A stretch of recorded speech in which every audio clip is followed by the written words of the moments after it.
தூரத்தூரம் தூரமென்று சொல்லுவார்கள் சோம்பர்கள், பாரும் விண்ணுமெங்குமாய் பரந்த விப்பராபரம். ஊருகாடு நாடு தேடி உழன்று தேடும் ஊமை காள், நேரதாகவும் முளே எறிந்து நர்ந்து கொள்ளுமே.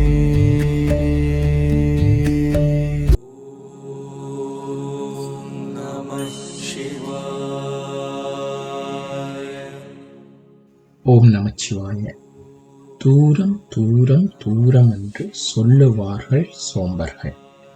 இந்த இறைவனை வெகு தூரத்தில் இருக்கின்றான் என்றும் அவனை ஆன்மீக நாட்டம் கொண்டு அடையும் வழி வெகு தூரம் என்று சொல்லுபவர்கள் சோம்பேறிகள். என்னவென்றால் இந்த இறைவன் எங்களிடமிருந்து மிகவும் தொலைவாக இருக்கின்றான் என்று சொல்லி கொண்டு அவனை அடைவது மிகவும் கடினம். ஏனென்றால் அவன் தூரத்தில் இருக்கின்றான் என்று சொல்லுவார்கள் சோம்பர்கள் அல்லது மூடர்கள் என்று. பாரும் விண்ணும் எங்குமாய் பரந்த இப்பராபரம்.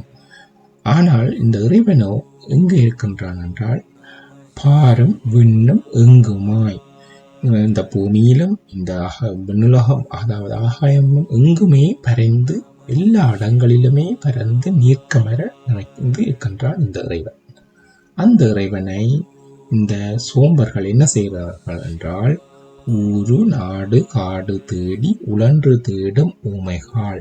அவர்கள் என்ன செய்கின்றார்கள் என்றால், ஒவ்வொரு ஊராக சென்று அந்த கோயில் இந்த கோயில், அந்த இடத்துல போனால் இறைவனை பாடியுள்ளலாம், இந்த இடத்துல போனால் இறைவனை காணலாம் என்று ஊரு நாடு காடு தேடி ஒவ்வொரு ஊராக நாடாக காடாக தேடி தேடி அலைந்து திரிந்து அந்த இறைவனை காண்பதற்காக அல்லது வழிபடுவதற்காக திரிகின்றார்கள் இந்த ஊமைகள் என்றால் இந்த மனிதர்களை சொல்லுகின்றார். அவர் என்ன சொல்லுகின்றார்? ஆனால் இந்த இறைவனை எப்படி நாங்கள் உணரலாம் என்றால், நேரதாக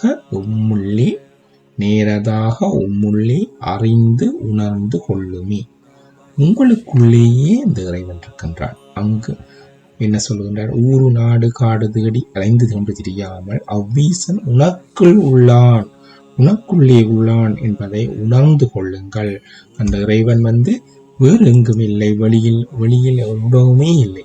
அந்த இறைவன் உங்களுக்குள்ளேயே இருக்கின்றான் என்பதை உணர்வீர்களாக. அந்த தலைவன் உங்களுக்குள்ளேயே இருக்கின்றான் என்பதை உணர்வீர்களாக என்று சிவவாக்கிய சித்தர் சொல்லுகின்றார். அவர் என்ன சொல்லுகின்றார் என்றால், இறைவன் எவ்விடத்திலும் இல்லை, இந்த பாரம் விண்ணும் எங்குமே பறந்து இருக்கின்ற இந்த இறைவன் உங்களுக்குள்ளேயும் இருக்கின்றான். அதனால் உங்களுக்குள்ள இறைவனை நீங்கள் உருடவும் ஒரு அடி தூரம் ஒரு கவட அளவு தூரமும் தெரியாமல் உங்களுக்குள்ளே உள்ள இறைவனை அறிந்து கொள்ளுங்கள். எப்படி அறியலாம்? தியானம் அல்லது யோகாசனங்கள் அல்லது தியானங்கள், அமைதியான முறையில் உங்களுக்குள்ளே உள்ள இறைவனை, அதாவது உங்களுடைய அந்த மூச்சு தான் உண்மையில் இறைவன்.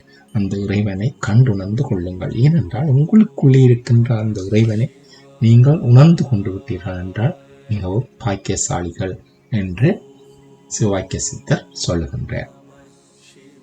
நன்றி, வணக்கம். ஓம் நமச்சிவாய.